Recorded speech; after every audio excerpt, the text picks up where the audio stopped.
Picture this. You're at dinner tonight.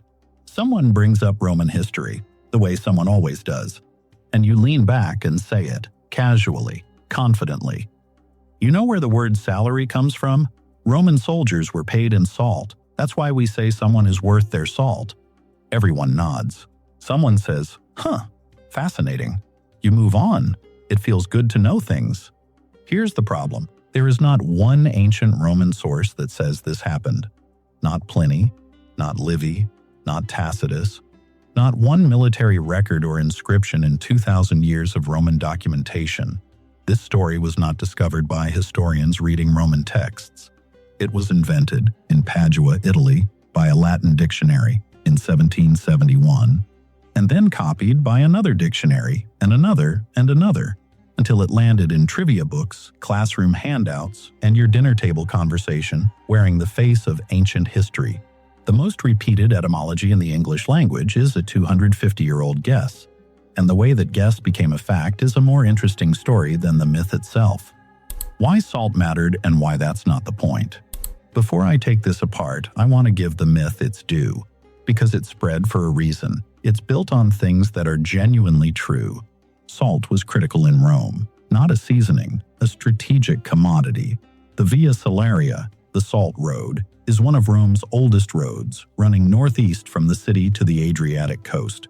The Roman state taxed salt. In 204 BCE, the censors imposed a new production tax on it.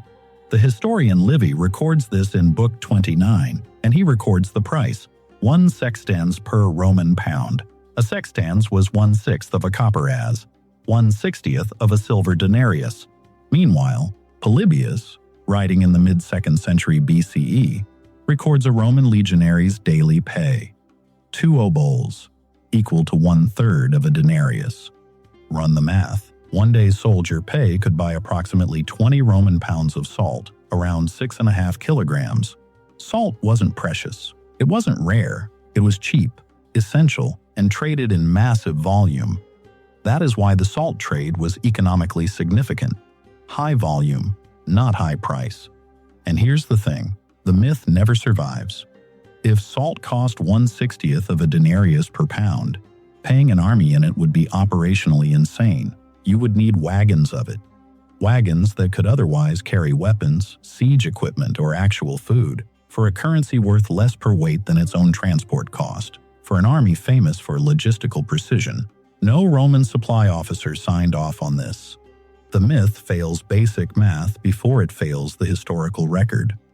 What Pliny actually said. Here is the ancient passage everyone cites. Pliny the Elder, Natural History, Book 31, Chapter 89, around 77 CE.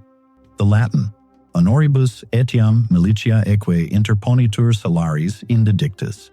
Accurate English, salt is also related to magistracies and duty abroad, and that's where we get the word salaries. That's it. Those 12 Latin words are the entire ancient source for the salt-salary connection. Read them again.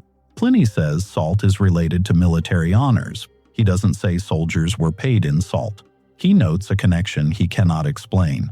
And Peter Gainsford, the classicist at Victoria University of Wellington, whose 2017 analysis Merriam-Webster now cites directly, makes the key point. Pliny's chapter is a hymn to salt's importance. He is actively hunting for reasons to connect salt to Roman prestige. If he knew soldiers were literally paid in it, that would have been his best example. He didn't use it because he didn't know it. The connection was already murky in 77 CE. There is also a fake Pliny quote circulating online. In Rome, the soldier's pay was originally salt, and the word salary derives from it. That passage does not exist in natural history. It was invented at some point in the modern era, attributed retroactively to Pliny, and copied into hundreds of articles. When researchers go to verify it, they find the real Pliny passage, assume the paraphrase is close enough, and keep copying. It isn't close enough. The quote is fabricated. Now for Livy, his 204 BCE passage, Vectigul etiam novum ex salaria annona statuerunt, describes censors imposing a tax on annual salt production.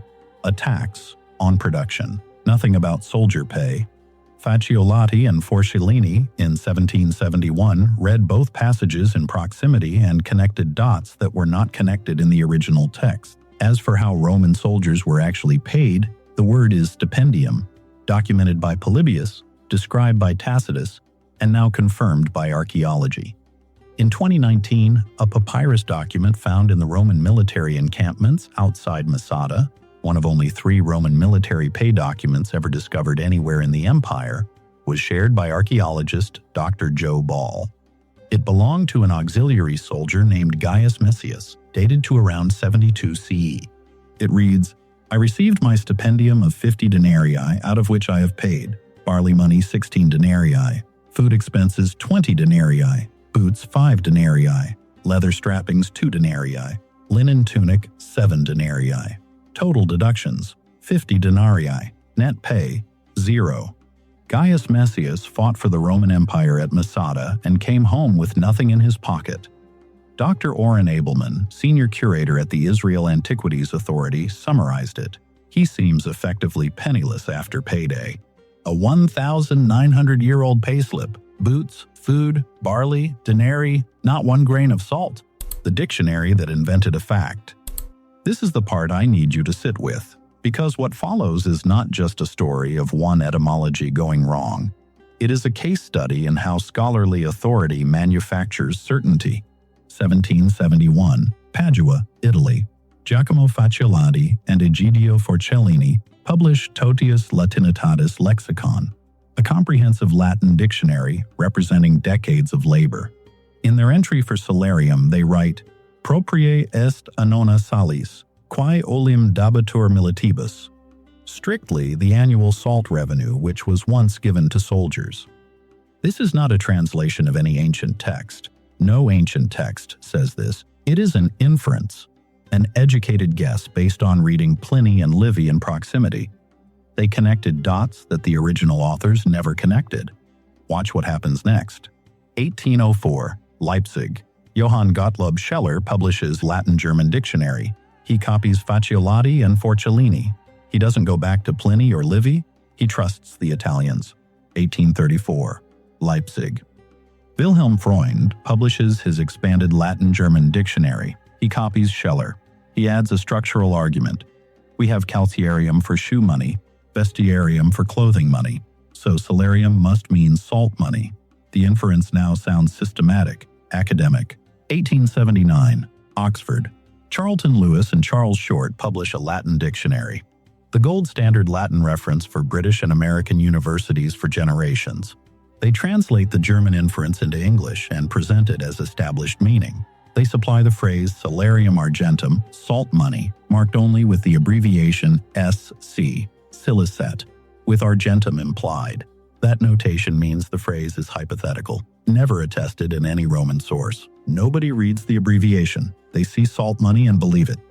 After 1818, American dictionaries begin adding, salt was a part of the pay of Roman soldiers. Once it enters Webster's, it enters every classroom on the continent. That is 108 years, 4 dictionaries, 3 countries, a chain of scholars each trusting the previous link, none of them checking what Pliny and Livy actually wrote. And here is the most damaging detail.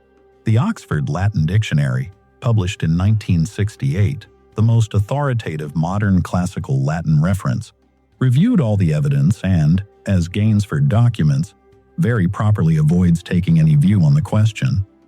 The editors went back to the sources, found what was there, and refused to repeat the guess. The myth was already dead in rigorous scholarship by 1968. It had decades still to run in popular culture. The word's real fossil record. So what does salarium actually preserve? Merriam-Webster's etymology note, explicitly citing Gainsford, states, "From the evidence of documents and inscriptions, the salarium was a fixed institutional payment made to holders of certain civil and military posts, formalized in the Augustan period. The amounts were substantially larger than what a soldier needed to buy salt." Merriam-Webster calls it, presumably a kind of euphemism since the sums involved were much greater than would have been needed just to buy salt. The word connects to salt's symbolic weight, not its physical substance. Salt preserved food, sustained armies, enabled the empire to function across a continent. A payment named after salt carried that prestige. Not the mineral, the idea of it. One more myth worth flagging. Some sources claim the word soldier comes from saldare, to give salt. Also wrong. Soldier comes through Old French saudier, from solde, from Latin solidus, the name of a gold coin introduced by Constantine in 309 CE. A soldier was one paid in solidi. The salt mythology spread into that etymology too. And one honest admission, we don't fully know why salarium connects to sal. Even Pliny didn't know.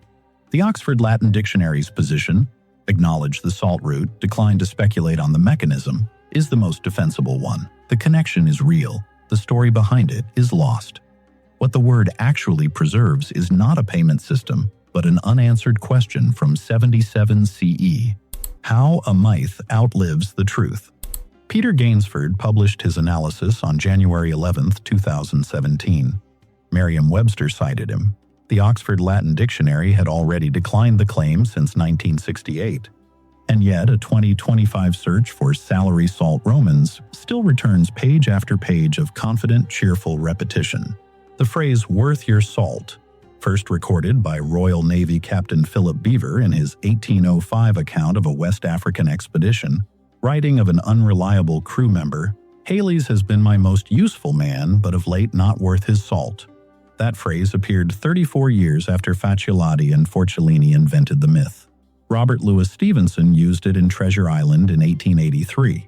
The phrase and the myth co-evolved, each lending the other credibility, until the idiom was too embedded to dislodge, even as the etymology collapsed beneath it. Nobody in this chain lied. Fabricated and Forcellini filled a gap with the best available reasoning. Every dictionary after them trusted the one before. Every trivia writer trusted the dictionary.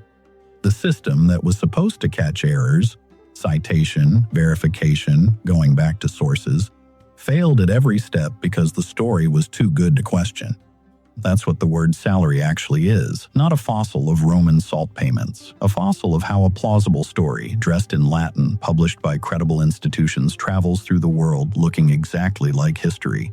And the next time you're at that dinner table, you'll know the difference. The myth is 250 years old. The word is 2000. The gap between those two numbers? That's where the real history lives.